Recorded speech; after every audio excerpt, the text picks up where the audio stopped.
The date is August the 8th, 1983. This is Jeff LePage, and I'll be interviewing Mrs. Hazel Norton Court of 10 Greenfield Avenue in Charlottetown, PEI. Charlottetown. Do you know any stories that may have been passed down through your family?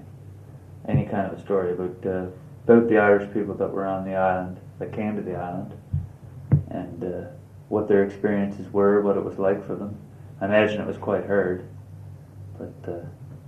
Well, I can remember, my grandfather, when he came to Prince Edward Island, he settled in Westmoreland, and he taught school there and had a store. And then his sons came to the Cropper Village, so he came out to live with them. That's when he moved to Cropper Village. Right. And they built a house there, and a shop where you built sleighs, Right. or carriages, you know, and upstairs over it was quite a big building in my recollection, and had an upstairs in it, and that's where my father painted carriages I see. in his time, you Right. know, but he wasn't the originator of that. Right. Some of my father was one of the youngest of the family, I see. and I don't know that I know any interesting story. I was trying to think. Well, they can be just about anything, you know, anything that may have happened at this shop or to your father or grandfather or something like that, good or bad. But don't I worry. remember something funny Uncle Will told me once. He went to New York, and he was standing on Brooklyn Bridge looking over, and a big steamboat went underneath, and he had a lot of whiskers. Yeah. He was an awful character to tell you, and he used to tell us kids that the McLean kids, you know, lived right beside us, Right. and he used to take us driving in a vis-a-vis, a wagon. We went facing each other. The seats went this way, and that was one story he told us about how he got his whiskers full of smoke. But you can't put that in there. Oh, I can't tell. How about some? Do you have any customs of your own, or did your father have any customs that he always observed? Like, did he always say grace before a meal? Oh, yes. Yes, We always had grace before meals. And Christmas gathering, was there always the family gathering at Christmas? yes, at our house. Yeah. And church, I suppose. Oh, he was an Anglican. He and Mama, they were both brought up Anglicans. And the minister did something that disagreed with him. You can't put that on there. But they both left the church and joined the United Church. Right. And then he was a terrific Methodist then, you see. And the little church was in the village, not far from our house. And he went to everything. I see. Bible class and everything. Right.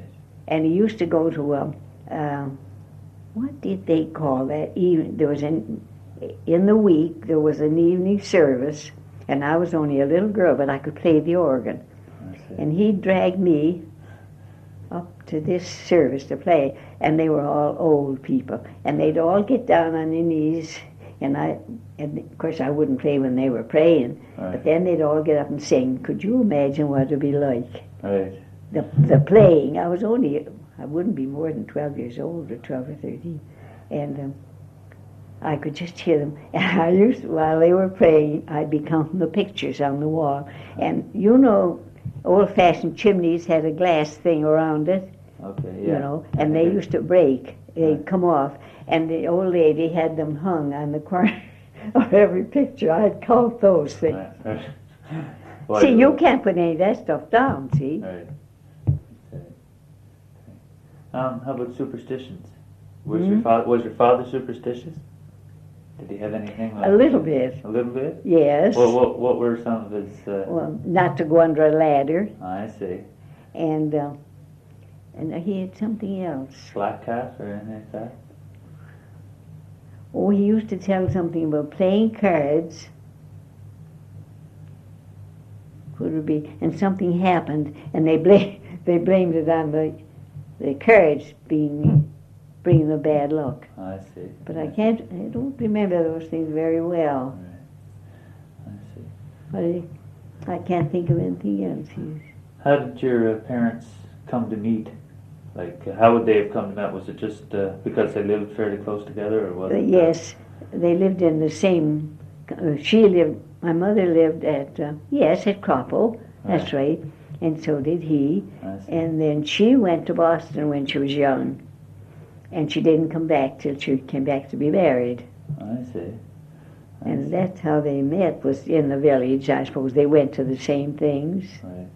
And would they have kept up a correspondence between Oh Boston yes, and Boston? I think so. Yeah. Yes. I see. There was such thing as a tea or a social were there such gatherings like a tea or a social in Krakow and things like that? Oh, they where used people would meet that way? There used to be the big orange teas. I see. I can't put that in an Irish thing, though. The Orangeman and the Irishman didn't agree, did they? Not very well sometimes. They used to fight. Right. Yes, at the teas. You can put that down. They had some lovely fights. Yeah. Little brawl. I'd be pretty young then, but I can remember. Yeah. You remember the men fighting and things like that? Yes. It was pretty common. I suppose they'd get drinking, probably. I don't know what did it. Right. I was too young for that. Probably wouldn't take much to get them going, though. No, it wouldn't. Wouldn't take anything. But oh yeah, my father was awful strict about. And Bible, he had read the Bible through I don't know how many times. Right. I see.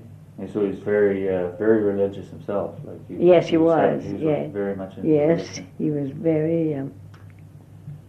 very fond of his church, you know, and he went to everything in it. You never heard of any stories about arranged marriages or unusual courtships or things like that in your recollection? Something just a little bit different, maybe, like maybe a couple did things a little differently, or than normal.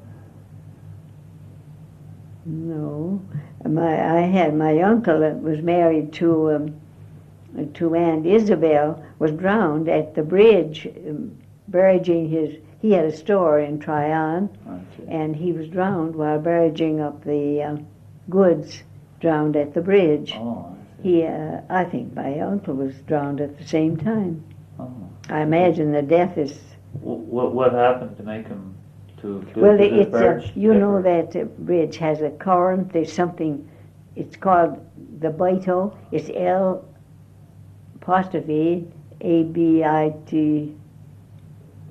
It's La Bito or something like that. And there's a current. It's why it's named. And when you're driving over the bridge, if you ever do, and you see it, it's a current, and they got into that. Like a whirlpool or an eddy or something. Yes, it eddies around, and they were both drowned there. Oh, and their deaths are in this book. Right. But that's what happened to them. I see. And I don't know whether you could make anything of it or not. No. I see that they were just taking supplies up to their store. And yes. They got caught in this. I suppose they've been over it though a few times. They were down to Charlottetown for the. I suppose only. I don't know what kind of boats. They wouldn't have motorboats then, would they? No, probably just. Just ordinary rowboat. And they around. had been down to Charlottetown for their goods. I see. I'm taking it back up. I see. So, did you live most of your life in Krakow, or? I lived in Krakow till I was about 27. I didn't live there all the time, but I just visited, and I had work. I was over to Sackville once on a little job over there. I took, a banker was moved, and they got me to go over as a companion for the children till they got settled over there. That's the only time I was away, unless I was visiting. Is your father's house still standing? No, our home was burned when I was 13. Oh, I see. I was about 12 or 13. Caught from O.B. Wadman's next door. He had the post office, and there was an upstairs apartment, and Dr. Covey lived in the upstairs, and he had 2 daughters and a son, and they moved to Summerside. The doctor, we had another doctor came to Croppo, and that was opposition. So he moved to Summerside, and the upstairs apartment was vacant. And this happened quite soon after. Mr. Wadman was cleaning up old papers, and he filled the stove with paper, and it caught on the pipe. Oh, flue fire. A flue fire, Like and it the blaze came over and caught on our house and burned it. I see.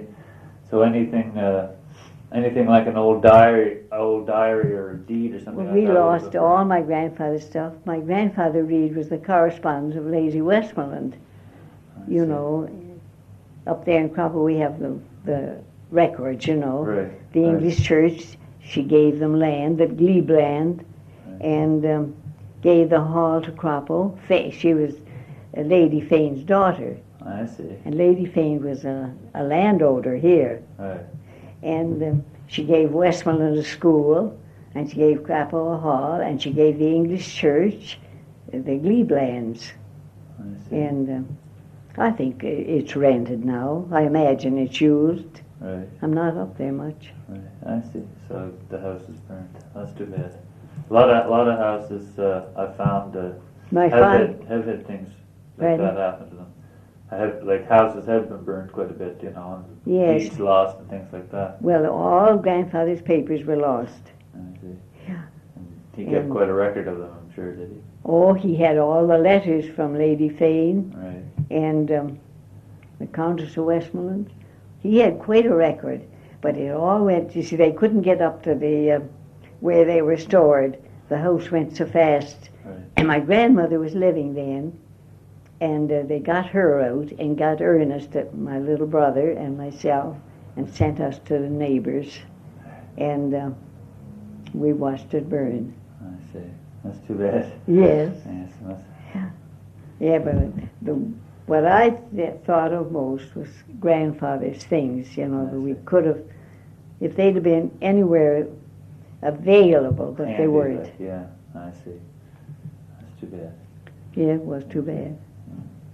So it's things like that you know, we like to hear about things like, you know, something like that's quite an experience for anyone to have their house burned, right, you know. Yes, like that. And grandmother was an old lady by that time, very old, and well, I don't remember just the age, but anyway, no older than me.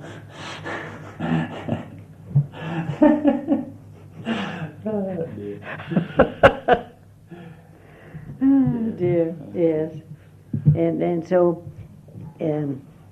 we had, my dad hauled the lumber, he got a truck, and we always had a horse. See, he was an undertaker. My father was an undertaker. I see. And we always had a lovely, great, big black horse. Oh, he was a beauty. And so Dad hauled all the lumber from Ives's mill to build the house that's there yet. I see. Yeah. That's still in Crapo. Is that on the original site? Or? Yes, on the original site. I see. Is there anyone in your family from however far back that became famous in later years, or somewhat? No, I don't think. I think we were all dumbbells. I hardly believe that. I mean, like, did anyone become a doctor, for example, or a lawyer or something like that, or any kind of a profession, like a profession or? Do you mean my family or any of the Reeds? Any of your family, or back from there, your grandfather's family? Oh yes. My father's oldest sister was married to William C. Lee, and he was a member of Parliament at that time. Right. And then I was trying to think.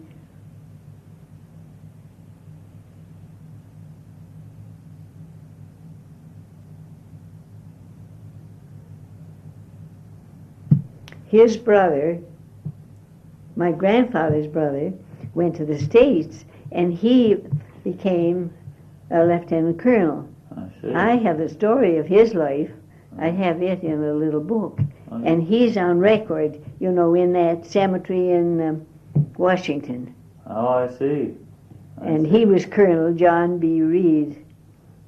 See, Berkeley was the name in that, you noticed that. Right. Oh, I know. Well, he was John Berkeley Reed. I see. And his children have been home, but you know, one thing and another, I haven't kept in touch with them. Right. But every now and again, perhaps in this, you'd see where they were getting in touch, trying to get in touch with us again. Right. With my father and Eleanor. Everybody. Yeah. And Sam Reed was a member of Parliament. He was my father's first cousin in Tryon. Right. I see. He was a member of Parliament, and I can't think of it. The rest are all rogues, I think.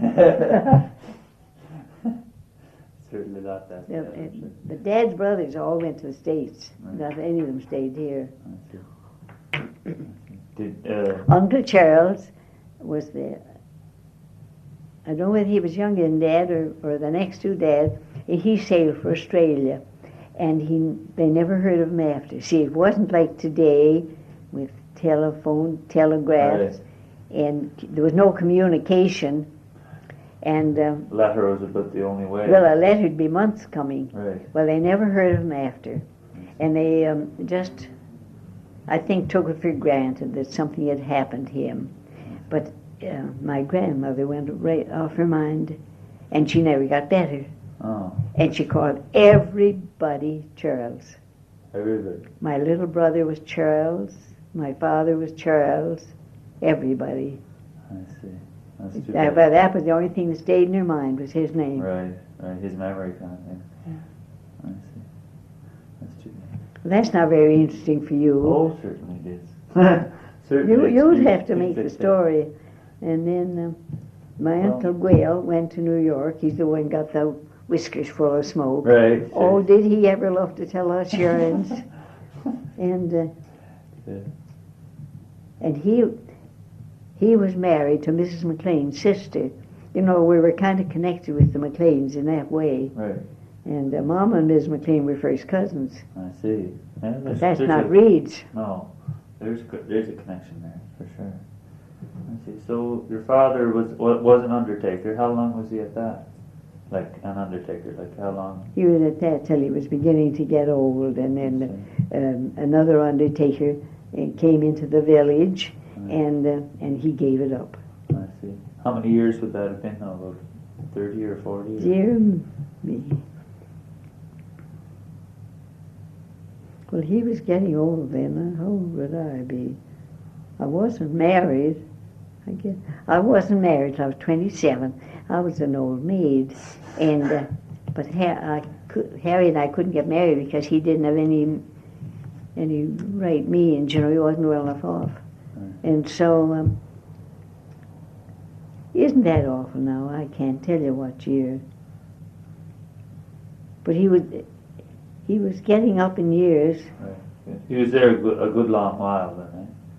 But his death is in this. Right. I mean, he was undertaking quite a while. Like he was. Oh yes, he was undertaking. Yes, in connection with this building, the caskets and everything was upstairs where the paint shop was. Right. Oh, and when I was a little girl, well, I'd be growing up. I got up at night and held the lantern while he trimmed the caskets. He had to trim them all then, put the lining in them and the stuffing and all that kind of thing. I see. And you were there holding I'd be holding the lantern for him. Weird. And then then everybody had a breastplate about that long, a fancy kind of a silver color. Mm-hmm. I can't remember whether there was any other color, but they were kind of silver colored. And he printed all those, you know, the death, right, the birth, and the death. On the plate itself. On the plate, and they used to put that plate right on the casket, above where the chest would come. Right, I see. And don't have anything like that today, do they? I don't think so. Not that I know of. Maybe for someone very important or something like that, they might have something close to it, but I don't think they have the actual thing that you're talking about. I don't think so either. I'm pretty sure they don't. You were never squeamish about, you know. Never thought a thing about it. Never thought of it. It was just second nature. I see. Because that was just his job, and yeah, it was a job, and I helped him in that way. You know, I'd hold I guess it was a lantern or a lamp, perhaps. Right. And while he trimmed them, and he bought the trimming in a large case, by the yard. Right. See, some caskets would be big and some would be small. Right. And well, one time there was a man died and was buried for years, and he was buried in a cemetery, and they wanted to move to another cemetery, and they moved him. And Dad told me that the remains was like a shell, been in the grave for many years, Right. and the remains are like a shell, and wherever anything touches, like if they jiggle the casket, it would break a piece off, you know. Yeah, see. Ooh. I heard a lot of funny stories, in olden times. I forget them now. I see. About what, things connected to that, or things like that, or what? Things that, little stories about. Well, can you make a story out of any of that? Oh, sure. You don't remember any of the stories that they used to tell, the funny ones, do you? Or you said there was the people used to tell stories. And I can't remember the name of the people or anything, It's so many years ago. See, Right. I'd be young. Right. Wouldn't necessarily stick in your mind or anything like that. No. See that. But then, at that time, the Reeds owned their home there, and and it was quite a going concern. He was the undertaker, Right. and in the meantime, he painted carriages or sleighs or anything. Right. But Uncle Will was the one who built the things. I don't think my father ever built carriages or sleighs, but Uncle Will did. Right. But then he had gone to the States, and Dad was left, and the people just brought them in, and he painted them. I see. Well, would these be Christmas sleighs, or winter sleighs? Yeah, winter sleighs, yes. Would they be the type that people ride in, or just flat sleighs, or He did both. Did both. Jaunting sleighs Right. with a whip in the stand. Right. I see. I bet there's some somewhere. Oh, yeah, I imagine a neighbor of ours had one for years. Had a thing like that. And he had, some of them were built quite jaunty up the back. They kind of slanted, and then, to me, they didn't look very substantial. Right. Not like, in my time, we had a box sleigh. Right. I see. I know what you mean by that, too. Yeah. So you take the children in. Right. Yeah.